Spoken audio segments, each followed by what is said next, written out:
enquanto aqui nessa terra. Estamos chegando e avaliando aqui a última semana de Cristo na terra.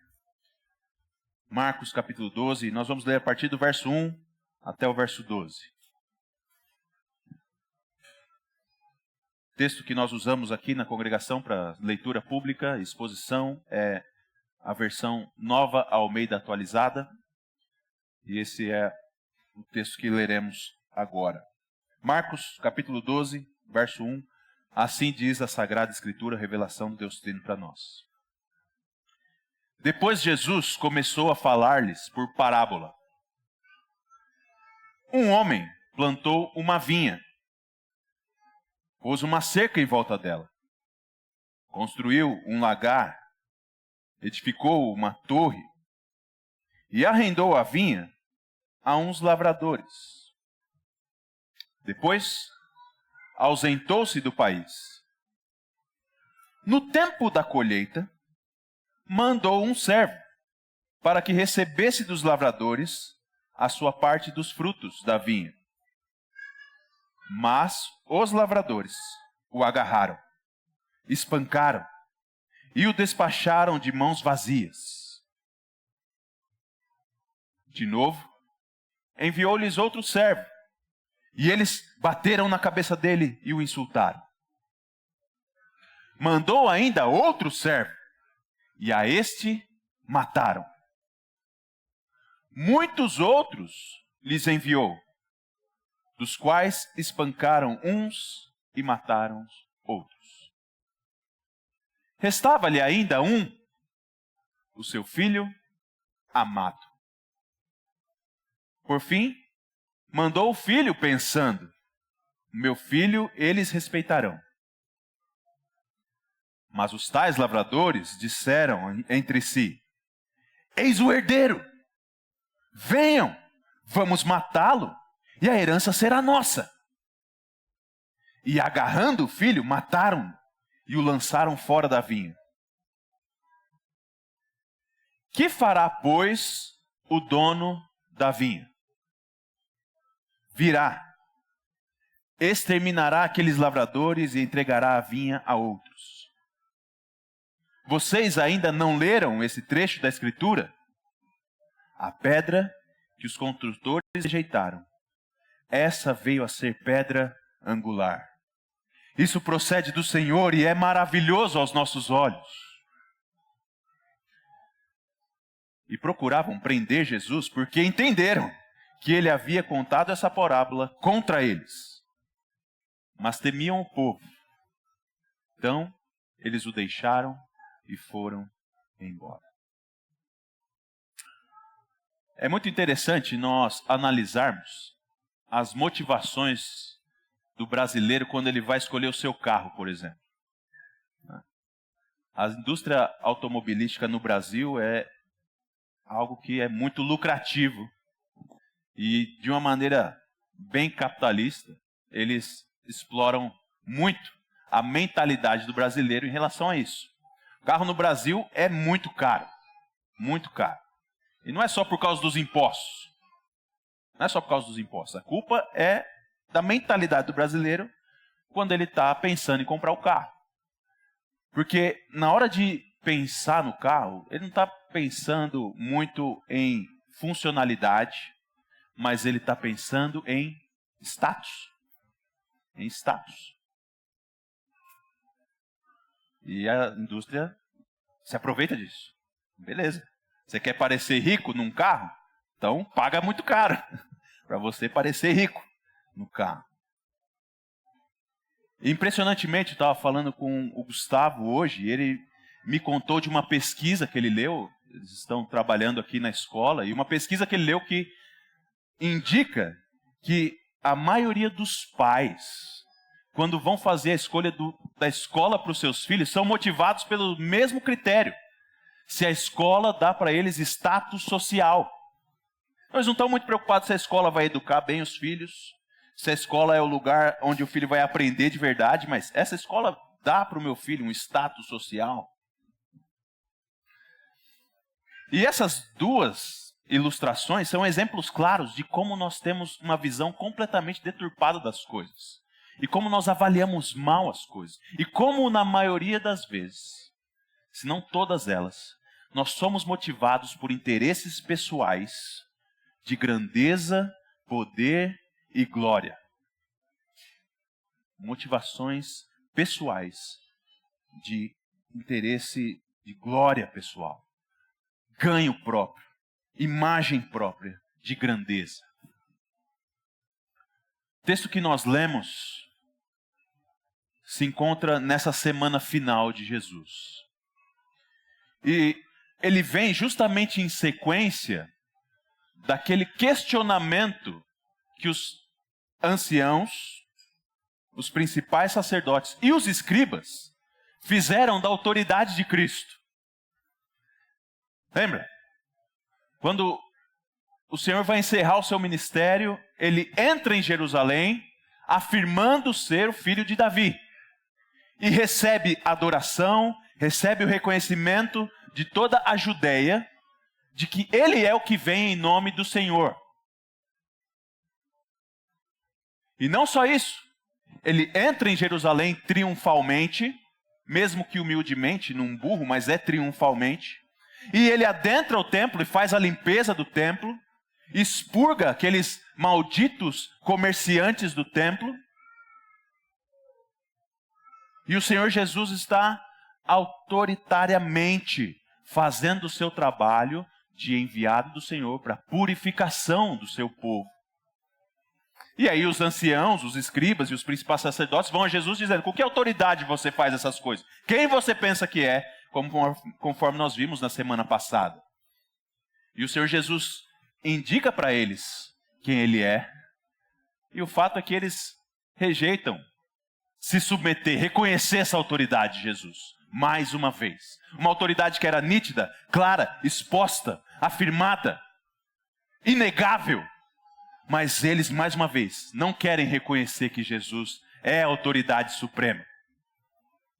E nessa negativa, então, o Senhor Jesus vai contar essa parábola que nós lemos.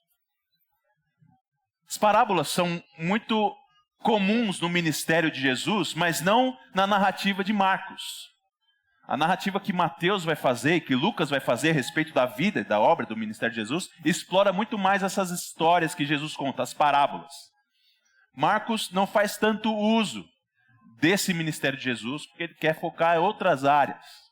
Ele reserva praticamente ali o capítulo 4 para falar das parábolas de Jesus. E há uma parábola no capítulo 13 e outra no capítulo 7. E todas essas parábolas que Jesus conta no livro de Marcos, especialmente as do capítulo 4, elas têm uma intenção. A intenção de que aqueles que ouvem a parábola não entendam o que Jesus está dizendo, a não ser os seus seguidores. Não ser os seus seguidores. Jesus conta parábolas para que as pessoas não entendam. Mas essa parábola do capítulo 12 de Marcos é uma parábola que Jesus está contando justamente para que esses homens que rejeitaram a sua autoridade entendam a história que ele está contando. E conforme você viu, nós vamos chegar lá no verso 12, eles entenderam. Eles entenderam muito bem o que Jesus quis contar. E qual é então a história que Jesus conta? Qual é a parábola que Jesus conta diante dessa recusa dos anciãos, dos escribas e dos principais sacerdotes de se submeterem à autoridade de Cristo? A parábola é essa. Um homem plantou uma vinha. Um homem plantou uma vinha. Então, um homem reservou um pedaço de terra. Não há aqui a descrição do tamanho dessa terra, se era grande, se era pequena. Provavelmente era uma terra que era valorizada, e a sua vinha era valorizada. Por quê? Porque ele planta essa vinha, ele coloca uma cerca em volta dessa vinha. Protege essa vinha, não só com uma cerca, mas também com uma torre. Torre é onde está o vigia, aquele que vai observar os perigos, ver se algum animal está entrando, ver se algum invasor está entrando. Há um valor nessa vinha. Coloca uma cerca, coloca uma torre, constrói um lagar. O lagar é aquele lugar onde as pessoas vão pisar as uvas, para preparar tanto o suco quanto o vinho, mas é aquele espaço onde a uva é pisada, transformada em mosto, aquele líquido. Esse homem faz esse trabalho todo. Irmãos, uma vinha dá muito trabalho. Nós tivemos o privilégio de morar no Rio Grande do Sul por 2 anos, justamente na Serra Gaúcha. E ali na Serra Gaúcha a gente viu um pouco da dificuldade daquelas pessoas em lavrar a terra. Uma região serrana, montanhas muito íngremes, mas completamente utilizadas na plantação de uvas. E era impressionante conversar com aqueles agricultores, do trabalho deles. Era muito trabalho. Cuidar de uma vinha dá muito trabalho. Muito trabalho. E esse homem então coloca muito trabalho para fazer a sua vinha. E deixa ela um brinco. Deixa ela prontinha. Deixa ela bela, bonita. É algo de valor para ele. Algo excelente. Mas ele precisa ir para outro lugar.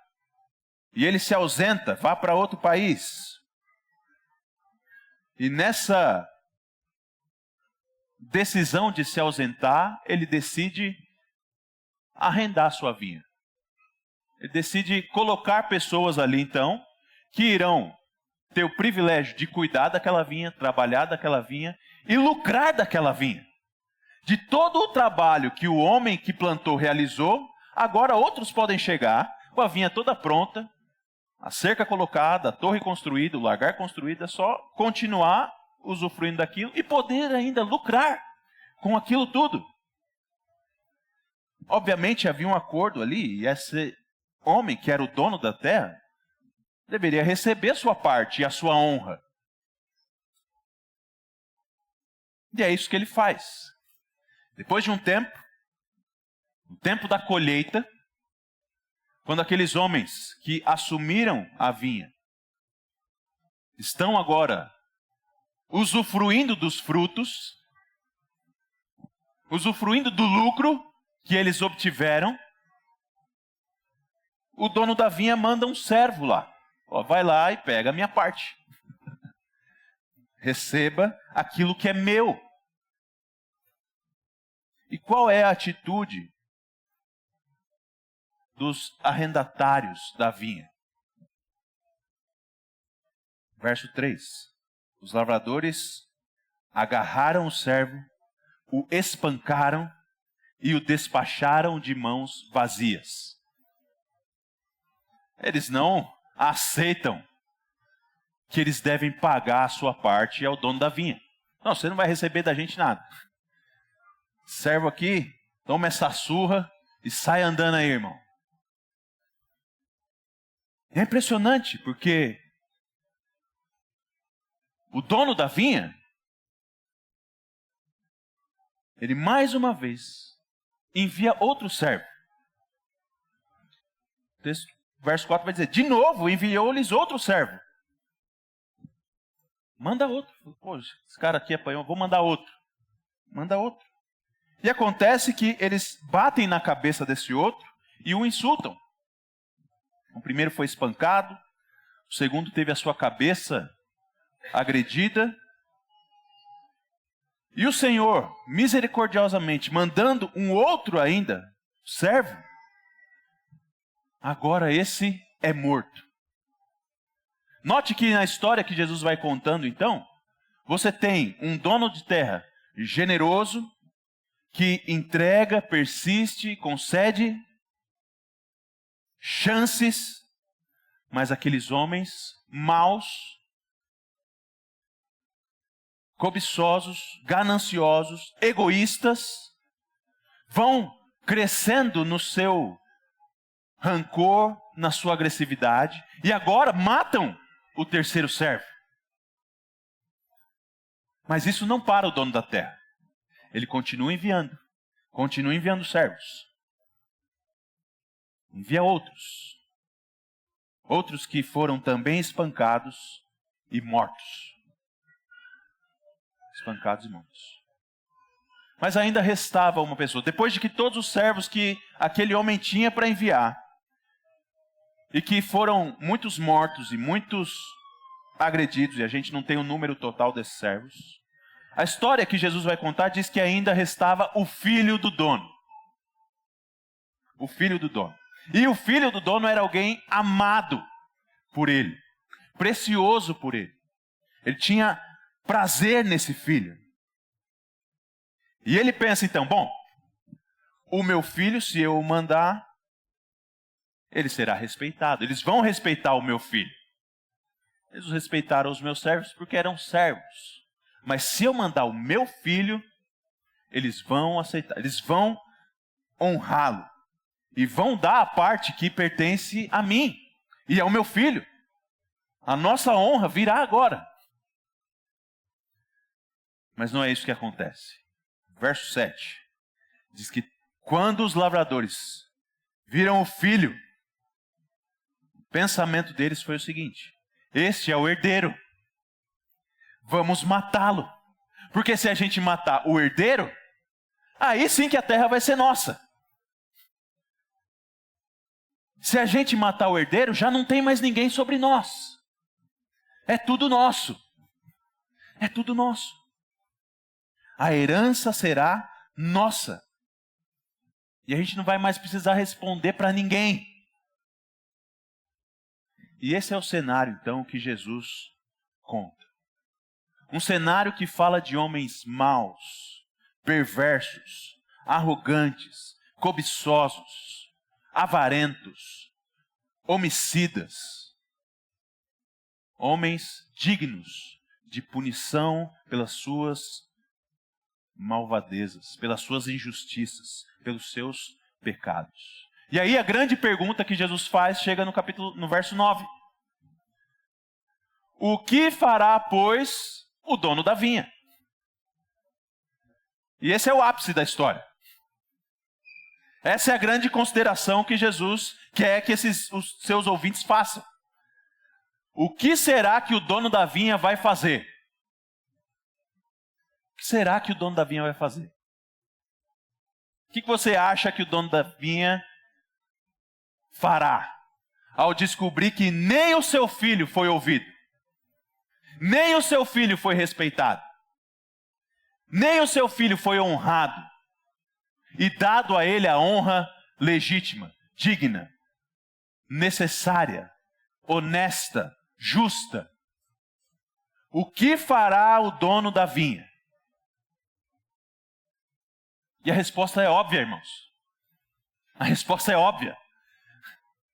A resposta é tão óbvia que se você ler depois a descrição dessa passagem no livro de Mateus, Mateus vai dizer que quem deu a resposta foram os próprios líderes judeus.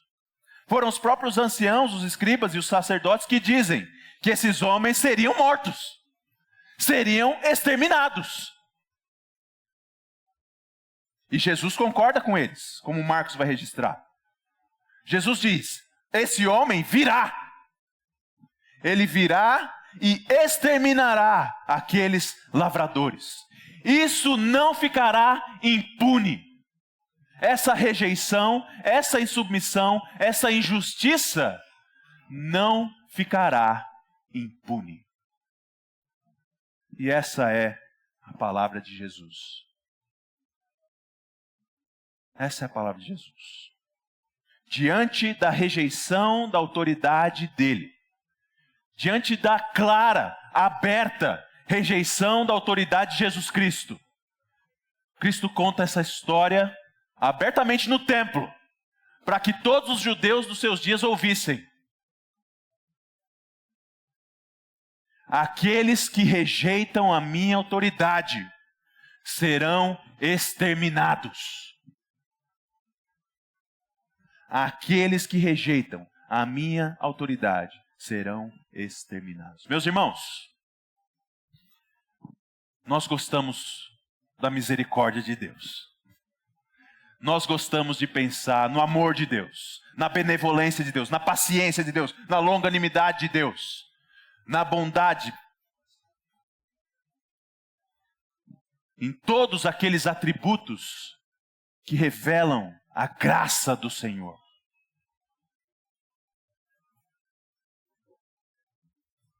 Mas o Senhor Jesus é muito claro sobre o que acontecerá com aqueles que rejeitam aberta e diretamente o seu Filho, ou Filho de Deus, que é Ele mesmo.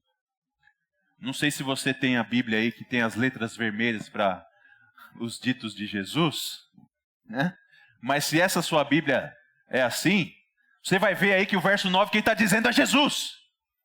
É o Senhor Jesus de Nazaré que está afirmando sobre o extermínio, o julgamento daqueles que se opõem contra Ele.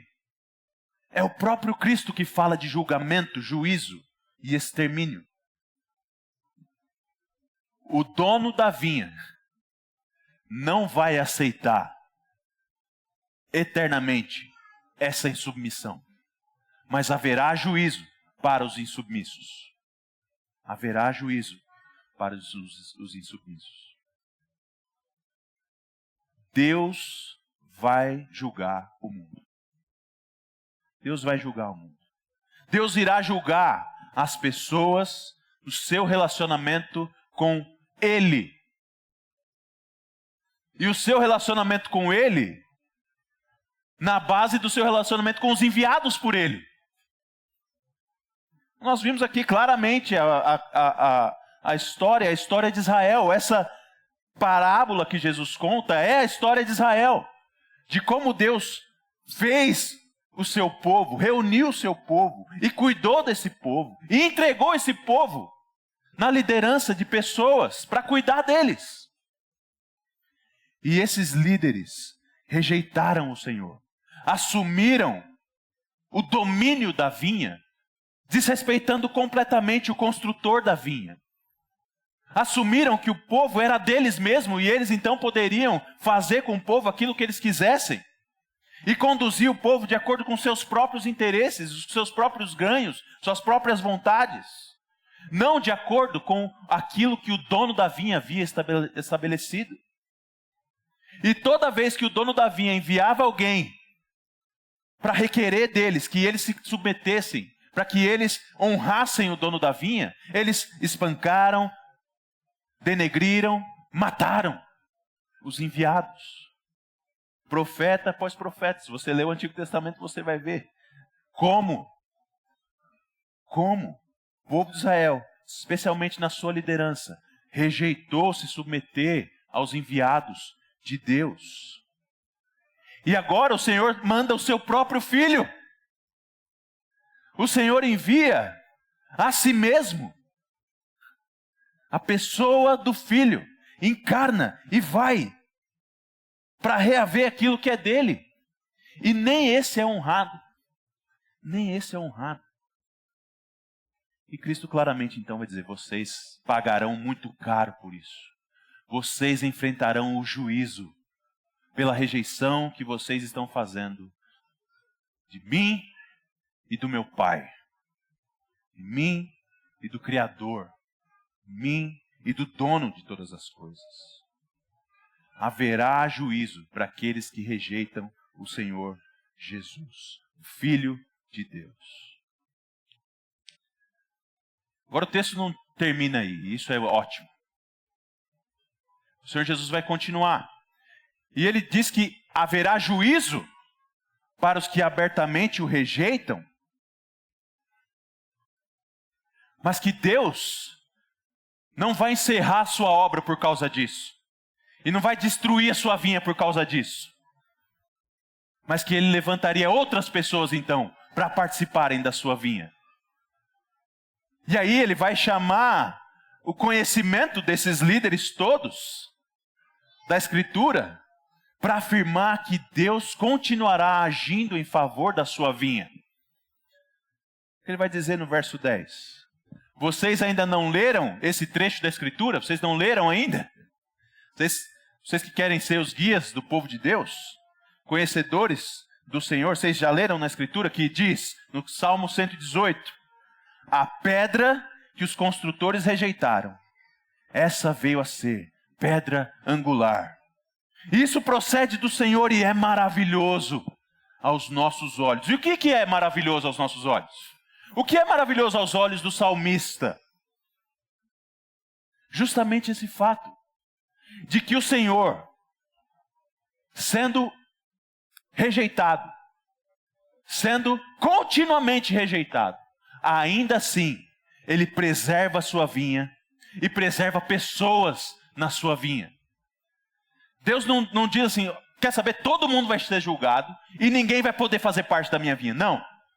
Mas o meu filho morto, o meu filho rejeitado, ele será levantado e colocado numa posição de pedra angular. E a rejeição dele não será final, mas ele será glorificado. E pessoas vão vir a ele. Pessoas vão estar honrando a ele. Pessoas se dedicarão à aceitação do Cristo. Isso é maravilhoso aos nossos olhos. Para nós que reconhecemos que Cristo é a pedra angular, isso é uma maravilha. O apóstolo Pedro vai falar disso na sua primeira carta. Que para muitos Cristo é pedra de tropeço. Mas para nós, os que cremos, Ele é a pedra fundamental, onde nós estamos firmados, consolidados, construídos.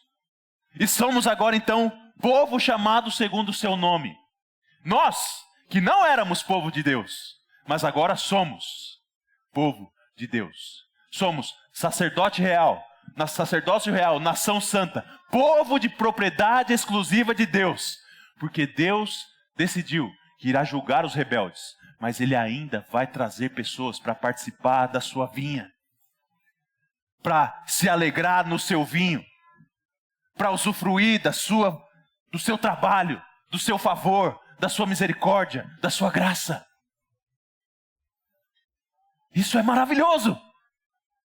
O Senhor ainda estende misericórdia e exaltará o seu filho. A palavra daqueles lavradores maus, indignos, malditos, não é final. Eles não têm o poder de estabelecer a palavra final. Deus é que tem.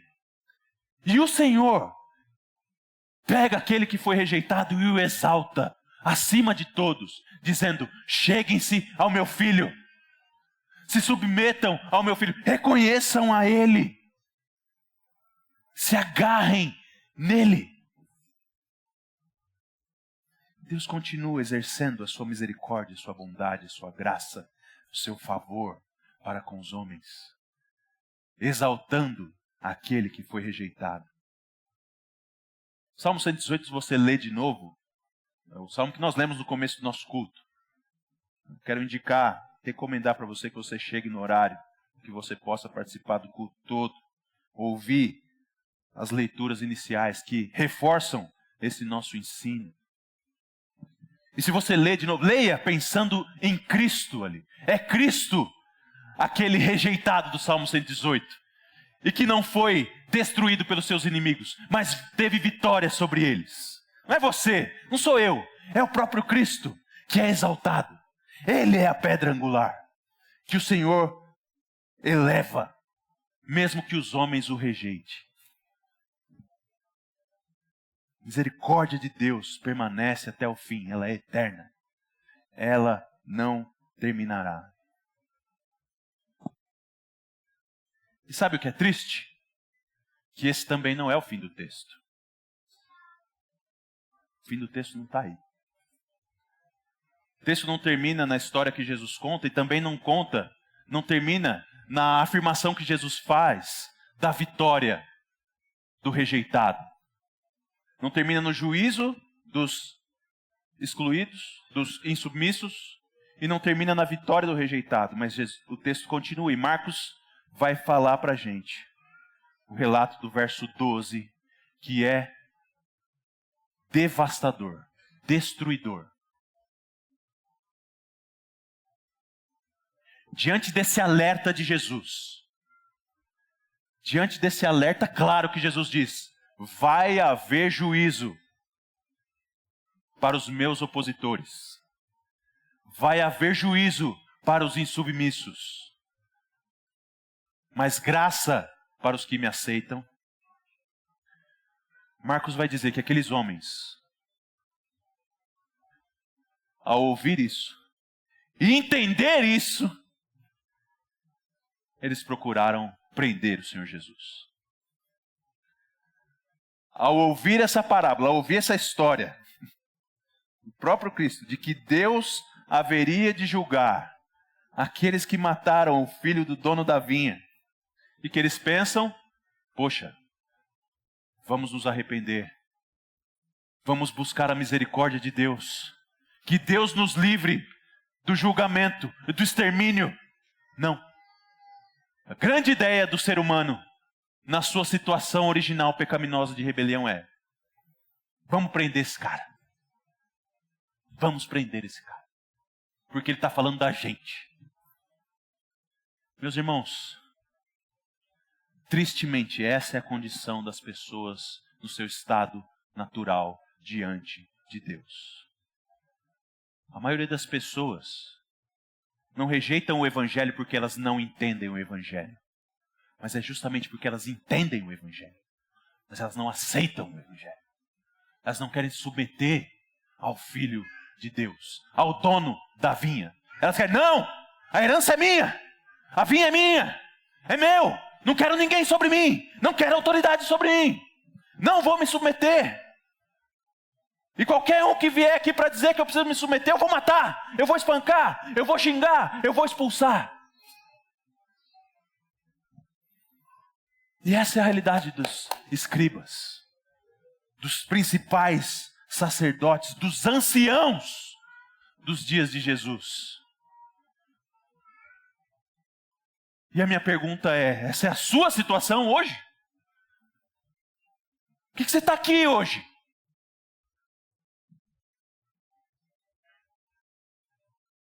Porque isso pode dar algum status para você? Porque o seu pai mandou você vir, porque você aprendeu com o seu pai que você tem que ir para a igreja? Por que você está aqui hoje?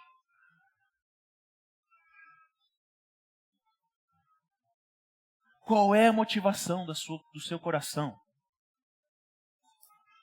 para estar aqui hoje?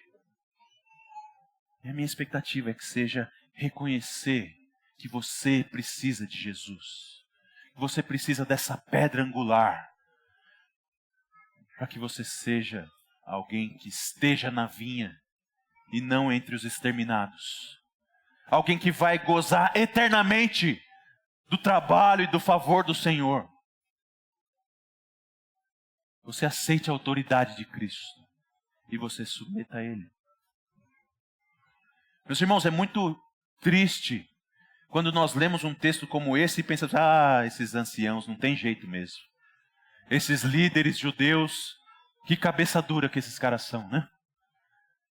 E a gente não consegue parar para pensar, será que eu estou me submetendo a Jesus Cristo? Como Senhor total da minha vida? Como aquele que é digno, não só que eu devolva a parte dele, mas de toda a vinha. Toda a vinha é dele. A minha vida é dele. Ele bondosamente me deixa usufruir. Ele bondosamente me deixa lucrar. E pede para que eu dê o dele. Mas tudo é dele. Tudo é dele. Quantas vezes nós nos enganamos então achando que esses homens estão distantes de nós? Quando na verdade nós estamos do mesmo jeito. Querendo só usufruir da criação de acordo com o nosso próprio critério e de acordo com o nosso próprio propósito de glória pessoal e não com a glória do dono da vinha. Em sujeição ao dono da vinha. No nome do dono da vinha. O Deus Trino, Pai, Filho e Espírito.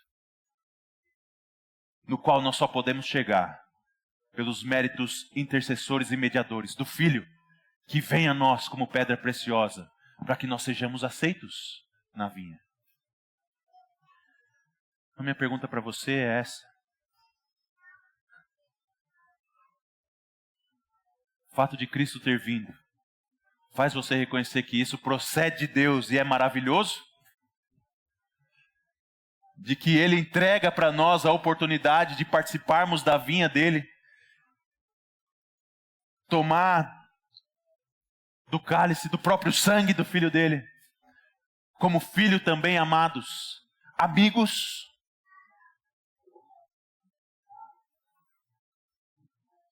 Você está satisfeito em Cristo e maravilhado com a graça e a misericórdia de Deus? Ou você permanece obstinadamente em rejeição a Cristo e a autoridade dele?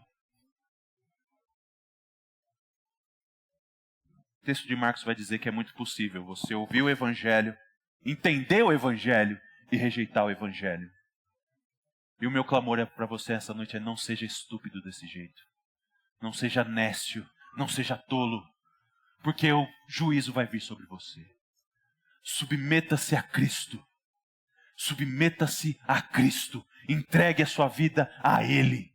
E confie nele somente para a sua salvação e para a sua vida eterna. Vamos orar mais uma vez. Deus bendito, quão maligno é o ser humano no seu estado de rebelião. Quão vil, perverso é o ser humano. O apóstolo Paulo, quando escreve aos Romanos, vai dizer que a glória do Senhor se revela dos céus. E a ira do Senhor se acende contra os homens, porque o Senhor se deu a conhecer, mas os homens rejeitaram o conhecimento do Senhor, trocando a verdade pela injustiça, e deixaram de adorar o Criador para adorar criatura. Adorar imagens de répteis, quadrúpedes, e adorar a si mesmo.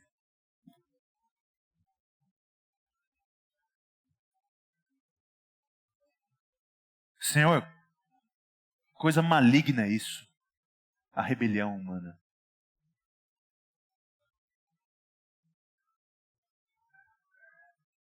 Mas que coisa maravilhosa é a graça do Senhor, a misericórdia do Senhor, que nos tira desse estado de perversidade, que nos tira do império das trevas, que nos tira da morte.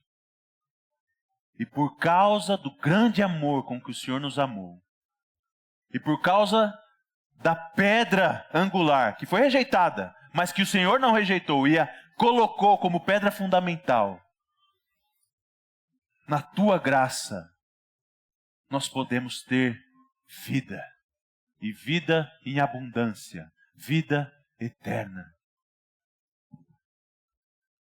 A ira do Senhor, a misericórdia do Senhor, estão diante dos homens. E a minha súplica essa noite, Pai, é que eu e nenhum desses outros amigos meus que estão aqui nessa noite, homens, mulheres, adultos, crianças e idosos, estejamos entre os loucos que desprezam o Filho do Senhor. Senhor, tem misericórdia de nós. Não permita que nós permaneçamos no nosso estado de insubmissão continuamente. Não, nos tira. Se há pessoas aqui ainda que não submeteram à autoridade de Cristo, que não se renderam a Jesus como autoridade suprema, que eles possam se arrepender hoje dos seus pecados, se arrepender hoje da sua condição e buscar a misericórdia do Senhor, a graça, a face do Senhor favorável para com eles, em Cristo Jesus. E para nós que já somos salvos, dá-nos crescimento, aumenta a nossa fé, dá-nos mais vigor na maravilha da salvação, dá-nos entusiasmo. Pai, não permita que nós sejamos mais entusiasmados com um jogo de futebol, com um carro novo, com uma casa nova, com uma conquista nova, com uma promoção no trabalho, com um aumento de salário, do que com a maravilha do Deus que salva pecadores. Enche o nosso coração de louvor, gratidão, bendição e adoração, porque procede do Senhor a salvação. E aqueles que os homens rejeitaram, o Senhor colocou em lugar elevado, para que nele o Senhor fosse conhecido.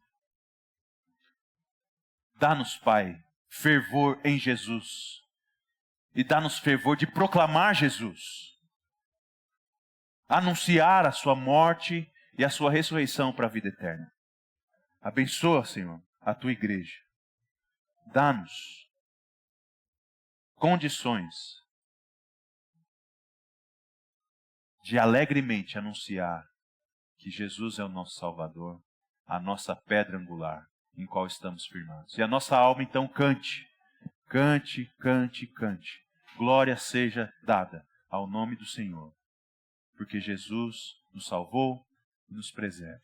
Que essa seja a nossa realidade. Em Cristo Jesus mesmo nós oramos. Amém.